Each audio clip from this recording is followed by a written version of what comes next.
ননি, ও ননি, কোথায় গেলি রে পোড়ামুখী? সেই কোন সকাল থেকে ডাক দিয়েছি, এখনো তো সাড়া নেই। বের হ বলছি, রাসুদের পুকুর থেকে জল নিয়ে আয়। কি হয়েছে গিন্নি? সকাল সকাল এভাবে চেঁচামেচি শুরু করলে কেন? চেঁচামেচি না করে কি আর উপায় আছে? মেয়েটা দিনে দিনে ঢিঙ্গি হচ্ছে, আরো দস্যিপনা বাড়ছে। দেখো না, সে কখন থেকে ডেকে যাচ্ছি, তার ঘুম থেকে ওঠার নামই নেই। সে ঘুমুলে তবে না ঘুম থেকে উঠবে আজকে। মানে ননি ঘরে নেই? না, নেই। সে তো সেই কোন সকালে উঠেই বেরিয়েছে, তুমি খেয়াল করনি? না, আমি তো ওকে ডেকে নিয়ে কমলার কাছে গিয়েছিলাম কটা লঙ্কা আনতে। আজ কেবল পান্তা আছে, তাই ভাবলাম দুটো লঙ্কা হলে ডোলের ভাত খাওয়া যাবে। পান্তা ভাত খাবার ভয়ে হয়তো মেয়েটা আমার সাত সকালবেলায় বাড়ি থেকে বেরিয়েছে। সে কি এই জন্য বেরিয়েছে নাকি? অপুদের বাগানে নিশ্চয়ই আম কুড়াতে গেছে। এত করে বলি ওই বাগানে যাস নে, কে শুনে আমার কথা? ছোট মানুষ, দুটো আম কুড়িয়ে নিলে আর কি বলবো। তোমাকে তো কেউ কিছু বলে না, যত সব আমাকে শুনতে হয়। সেজ খুড়ির মুখ শুনলে না আর গায়ে থাকা যায় না। আচ্ছা, ননিকে আমি বুঝিয়ে বলবো ক্ষণ। এখন আমাকে দুটো ভাত দাও, খেয়ে দিয়ে মাঠে যাই। হাত মুখ ধুয়ে এসে বারান্দায় বসো, আমি দিচ্ছি।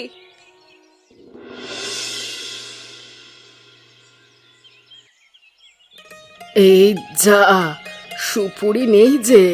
কানুটালে কত করে বললাম আমাকে দুটো সুপুরি কিনে দিয়ে যেতে। তা সে হারামজাদা যদি আমার কথা শোনে, আজ আসুক ধবলির দুধ দিতে, দুটো কথা শুনিয়ে দেব ক্ষণ। গয়া ঠাকুমা, ও গয়া ঠাকুমা, কোথায় গেলে তুমি? কে কে এলো আবার এই সাত সকালে? আমি ননি গো ঠাকুমা, তুমি আমাকে চিনতে পারছো না? ও, আমার ননি দিদি ভাই। চোখে দেখার বয়স কি আর আছে এখন? দিন দিন আর এখন চোখে দেখতে পাই না। আমি বাবাকে বলে শহর থেকে তোমার জন্য একটা চশমা আনানোর ব্যবস্থা করব। থাক দিদি ভাই, তুই যে বলেছিস সেটাই অনেক। এমনিতেই মোড়লের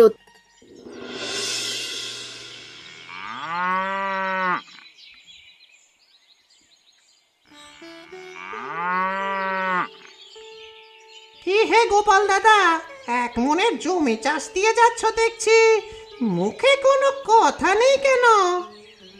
দিনে দিনে যে পরিমাণ দায় দেনায় ডুবে যাচ্ছি, মুখে কি আর কথা থাকে রে বিমল? এদিকে আকাশে মেঘের আনাগোনা টের পাচ্ছি। এখন বৈশাখ মাসের শেষ দিক, ঝড় বৃষ্টি তো এখন থাকবে। সেটা থাকবে আমিও জানি, কিন্তু আমি ভাবছি আমার ঘরটার কথা। কোনো কারণে বেড়া দিয়ে থাকি, চালের জায়গায় জায়গায় ফুটো হয়ে আছে। বৃষ্টির জলে যে ঘর একেবারে ভেসে যাবে। আগো, এটা কি তোমার ঘরে এমন হাল? গায়ের সকল কৃষকদের বাড়ির ঘরে একই অবস্থা। এবারে মোড়ল মশাইকে ফসলের ভাগ দেবার সময় কিছু টাকা ধার নিয়ে ঘরের চালটা মেরামত করব। সে তিনি মানলেই হলো। আমাদের জমি, অথচ আমাদেরই থেকে খাজনা নিয়ে আমাদের রক্ত শুষে খাচ্ছে। থাক থাক, এসব কথা এদিকে বলিস না বিমল। বাতাসে ভাসলে মোড়লের কানে যেতে বেশি সময় লাগবে না। ও সব নিয়ে আমি কোনো ভয় পাই না। শুধুমাত্র সে গায়ের মোড়ল বলে কিছু বলতে পারি না, তার সাথে তো সাধু কাকা আছে। আমাদের বিপদটা তারা কেউ একটিবার বুঝতে চায় না। এবারের বৃষ্টিতে মনে হয় না আর ঘরটা রক্ষা করতে পারবো। আজ একবার কাজ শেষে মোড়ল বাড়ির কাছারি ঘরে যাব। মোড়ল মশাইকে বলে কোনো উপায় করা যায় কিনা। আমার মনে হয় না কোনো উপায় হবে, তবুও গিয়ে দেখিস একটিবার। এখন কাজে মন দে দেখি।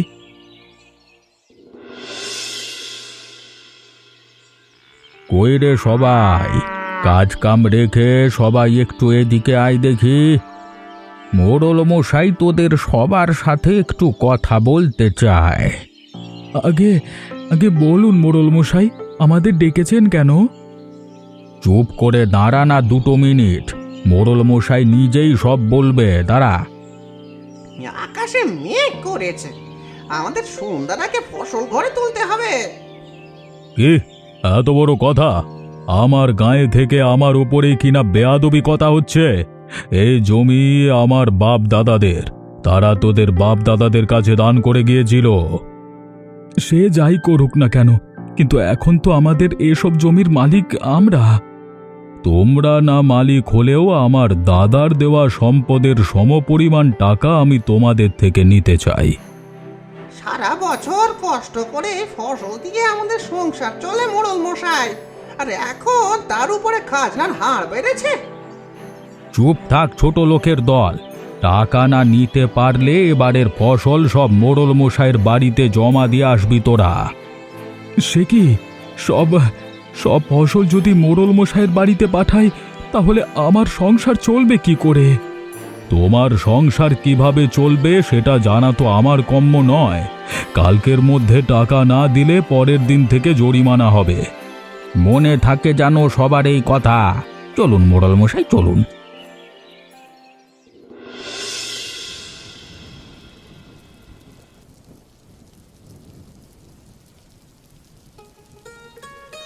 মা, ও মা, বাবা তো এখনো বাড়ি এলো না। বাবা কখন আসবে মা? আসবে ক্ষণ, তুই এখন মন দিয়ে পড়তো। পড়তে বসলেই রাজ্যের কথা মনে পড়ে ওনার। বৃষ্টি পরে টাপুর টুপুর, নদে এলো বান, শিব ঠাকুরের বিয়ে হবে 3 কন্যের দান। চুপ কর পোড়ার মুখী, আনন্দ দেখে আর বাঁচি না। দুদিন বৃষ্টি হলে যে ঘরে চাল পচে যায়, রাস্তায় গাছের নিচে থাকতে হবে, আর সে কিনা নৃত্য শুরু করেছে বৃষ্টি দেখে। কেন মা, বাবা না বলেছে এই বর্ষার আগে আমাদের নতুন চাল লাগাবে ঘরে? টাকা পেলে তবে না লাগাবে? মুরলের কাছে ফসল বেচতে গেলেই তো 2 ভাগ রেখে 1 ভাগ দেয় আমাদের। কি যে হবে এবারে, ঘরের অবস্থাও ভালো নয়। কিছু একটা হয়ে গেলে কোথায় কি উঠবো আমরা? তুমি এত চিন্তা করো না মা, দেখবে সব ঠিক হবে। এ কি, তুমি তো একেবারে কাক ভেজা হয়ে এলে। আর একটু সময় অপেক্ষা করে আসা যেত না? অপেক্ষা কোথায় করব গিন্নি? সারা রাস্তায় কেবল একটা বটগাছ ছাড়া আর কিছুই তো নেই। সেই গাছের নিচেই এতক্ষণ দাঁড়িয়েছিলাম আমি আর বিমল। তাহলে ভিজলে কি করে বাবা? বৃষ্টি জোরে আসতেই আর গাছের নিচে থেকেও রক্ষা হলো না, তাই ভিজে ভিজেই বাড়ি চলে এলাম। এখন সর্দি কাশি হলে কাজে যাবে কি করে? একদিন কাজে না গেলে তো আমাদের উনুনে হাঁড়িই চড়ে না। ও কিছু হবে না আমার। মাঠে কাজ করতে করতে রোদ বৃষ্টি সব গা সওয়া হয়ে গেছে। ননি, যা তো মা, ঘর থেকে আমার গামছাটা এনে দে আমাকে। ঠিক আছে, যাচ্ছি বাবা। বৃষ্টির হাত থেকে ফসলগুলো তো কোনো রকমে বাঁচিয়ে মোড়ল মশাইয়ের গুদামে রেখে এলাম, কিন্তু যা বৃষ্টি শুরু হয়েছে, এই 3 দিন ধরে তাতে করে কি টাকা আনতে যেতে পারবো?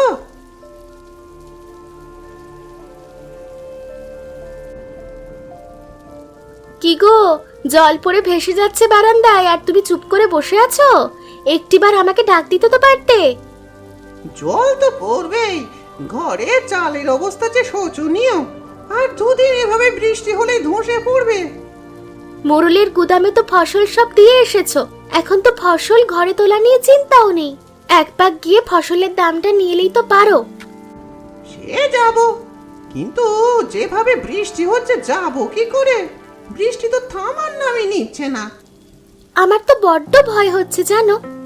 কেন ইন্নি? সেবার তো কোনোভাবে আমরা বৃষ্টির হাত থেকে গজরটা বাঁচিয়েছিলাম, কিন্তু এবারে যে অবস্থা দেখছি, আমরা শেষ রক্ষা পাবো তো? আমি তো সেটা নিয়েই বেশ চিন্তিত গিন্নি। কি যে করি, এদিকে হাতে তেমন টাকা পয়সাও নেই যে নতুন চাল দিয়ে ছাউনি দেবো যে। তুমি এক কাজ করো, ভিজে ভিজে হলেও গোপাল দাদাকে নিয়ে একবার মোরলের বাড়ি থেকে ঘুরে এসো। টাকা পেলে ফেরার পথে ঘরের চালের বন্দোবস্ত হবে। বৃষ্টির হাত থেকে বাঁচাতে ফসলগুলো তো মোড়লের গোদামে রেখেছি, কিন্তু মোড়লের হাত থেকে কি করে বাঁচবো বলো দেখি? সে তো ফসলের ন্যায্য দাম দেওয়া দূরে থাক, আমাদের ভাগের টাকাটা নিতে পারলে বাঁচে। তাহলে এখন কি করবে? মোড়লের কাছে তো যেতেই হবে, না হলে এভাবে বৃষ্টি হতে থাকলে গাছের নিচেও আশ্রয় মিলবে না। বেশ, তাই করাও। গোপাল দাদাকে নিয়ে একবার গিয়ে দেখো। গামছাটাও এনে দাও দেখি, মাথায় দিয়ে বের হই। ঠিক আছে। বাবু, কৃষকেরা তো তাদের ফলানো ফসল আমাদের গুদামে দিয়ে গেল, আর এর মধ্যে বৃষ্টিও শুরু হলো। ওরা এখন ফসলের দাম নিতে এলে কি করবেন? ওদের ফসলের দাম তো অবশ্যই ওদের দিতেই হবে। কি বলছেন কি বাবু? তাই বলে এভাবে ফসলের দাম দিয়ে দেবেন? তুই এতদিন আমার সাথে থেকেও কিচ্ছু শিখলি না সাধু। সাধু নামের অসাধু হলেও সেই বেকারই সে বোকাই রয়ে গেলি। আপনি তো বললেন ওদের ফসলের দাম দেবেন, ওদের সব টাকা দিয়ে দিলে টাকা আদায় করব কি করে আমরা? প্রতিবারের মতো এবারেও খাজনার নামে ওদের থেকে 3 ভাগের 1 ভাগ ফসলের দাম দেব, আর বাকি 2 ভাগ আমার হবে। ওহো, এইবার বুঝেছি। তবে ওরা এলে আমি ওদের এই বলে শাসিয়ে দেবক্ষণ। মনে হয় না এই বৃষ্টি দিয়ে ওরা আসবে। বাবু আছেন নাকি? আরে তোরা এই বৃষ্টি দিয়ে ভিজে ভিজে আমার বাড়িতে এলি কেন? হ্যাঁ, আগে বাবু, আমাদের সকল ফসল তো আপনার গুদামে রেখে দিয়েছি। এখন যদি আমাদের ফসলের দামটা দিয়েন। এখনই টাকা দিয়ে কি করবি তোরা? বুঝতে পারছেন না বাবু, এই সুযোগে বৃষ্টির দোহাই দিয়ে খাজনা না দেবার ধান্দা। আগে না না বাবু, আসলে আমাদের সবার ঘরবাড়িগুলোর বেহাল দশা। এভাবে আর 2 দিন বৃষ্টি হলে কারোর ঘরের চাল বা কারোর ঘরের দেওয়াল ধ্বংস হয়ে পড়বে। এমন বিপদে তোদের তো আমি আর ফেরাতে পারি না। যতই হোক আমি এই গাঁয়ের মোড়ল। সাধু, এক কাজ কর, ওদের সকলের খাজনার টাকা কেটে বাকি টাকা দিয়ে দে। কিন্তু বাবু, খাজনার টাকা কাটলে যে আমরা যা পাবো তাই দিয়ে কিছুই হবে না। এইবারেরটা আমাদের টাকাটা মাফ করুন বাবু। বাবু খুশি হয়ে দিচ্ছে, ভালো লাগছে না তাই না? বেশি বাড়াবাড়ি করলে এটাও পাবি না কিন্তু। আমার বাড়িতে রাতে এত ঝামেলা আমি চাইছি না।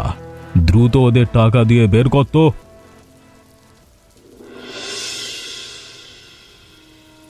মা, ও মা, বাবা তো এখনো এলো না। আর মোড়ল মশাই কি বাবাকে টাকা দেয়নি? কি জানি, আমারও তো খুব চিন্তা হচ্ছে। এদিকে সারা ঘরে যে চালের ছিদ্র দিয়ে জল পড়ছে। ওই দেখো মা, চালের ওই জায়গায় কেমন ঝুলে পড়েছে, মনে হচ্ছে এক্ষুনি ভেঙে যাবে। আরে তাই তো, এবারে কি হবে? এখন যদি ঘরের চাল ধসে পড়ে, তবে তোমাদের খোলা আকাশের নিচে দাঁড়িয়ে ভিজতে হবে। গিন্নি, আরে ও গিন্নি, একটা শুকনো কাপড় দাও তো, আমার মাথাটা মুছে ঘরে উঠি।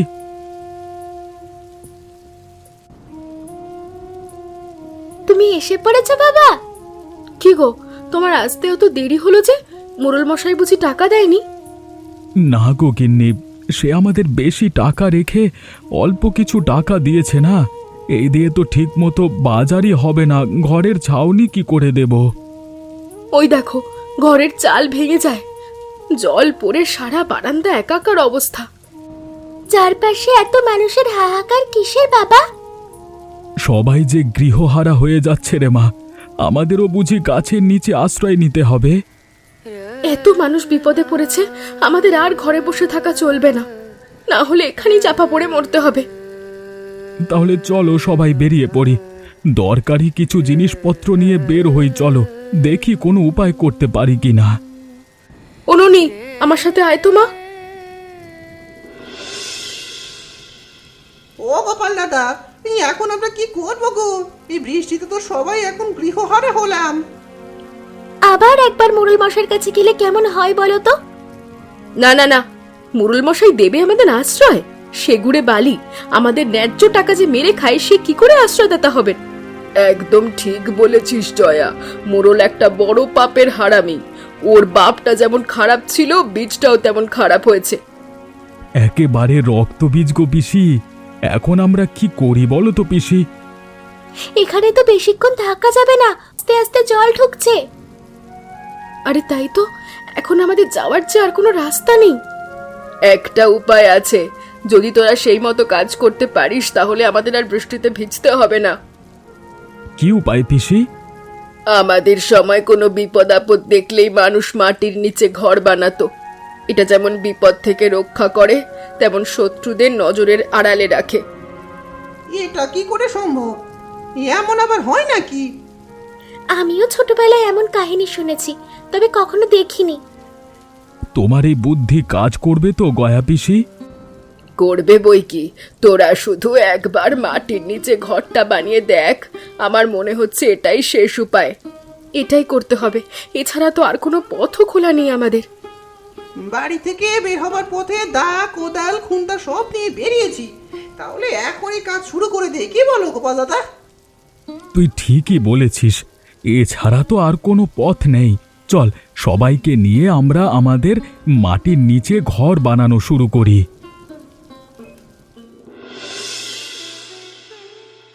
বাহ, মাটির নিচের ঘর তো দেখতে খুব সুন্দর হয়েছে, একেবারে হুবহু আমাদের ঘরের মতো লাগছে।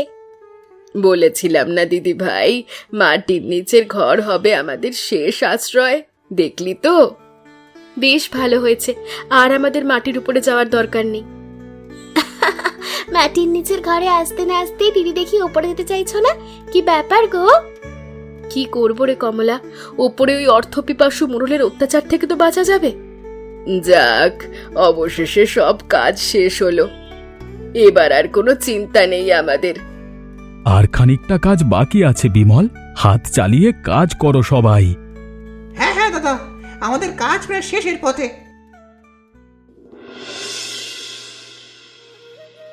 এবার আর কোনো চিন্তা নেই আমাদের। চিন্তা নেই বললেই কি হয় পিসি? যেই একটা বিপদ থেকে বেঁচে উঠি, অমনি আর একটা বিপদ ঘাড়ে চেপে এসে বসে। আর কোনো বিপদ আমাদের হবে না গো দিদি। এমন মজার মজার গল্প দেখতে আমাদের চ্যানেলকে সাবস্ক্রাইব করতে ভুলবেন না।